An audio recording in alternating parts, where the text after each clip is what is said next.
Hello everyone, welcome to Sunset Acres Farm. If you're new here, we're the Smith family and we moved from a 1/4 acre lot to our now 4-acre homestead about 5 years ago. I'm Emilee and today I'm going to show you how to make drinkable yogurts. Drinkable yogurts are so easy. All you need is 4 ingredients. First, you need yogurt. Second, you need some kind of fruit. We used these frozen strawberries that were a little bit freezer burnt. So we decided to use these, and so you can also use some kind of fresh fruit if you want to. Then you're going to need some kind of sweetener. We use maple syrup most of the time, gives it a nice flavor. And then lastly, you're going to need some cinnamon, which also gives it a nice flavor. So you're going to need about 48 ounces or 1.5 quarts of yogurt. You're going to go ahead and pour that into your blender. So next, add your cinnamon, maple syrup, and strawberries.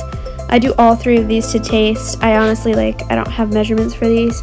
I just blend it up and then taste it and add more if I think we need it. But you'll just kind of figure out what you like after a while.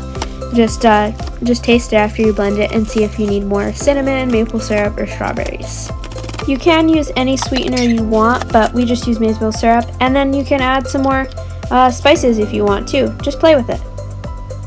You're going to go ahead and blend that up and then taste, see if you need more of something, and if you do, add a little bit more cinnamon, maple syrup, or strawberries, and then you're going to go ahead and pour it into pint-sized jars, put the lids and rings on them, and then put them in the fridge, and then when you go to drink them, just shake them up because the yogurt might be separated a little bit, and just shake them up and then go ahead and drink them.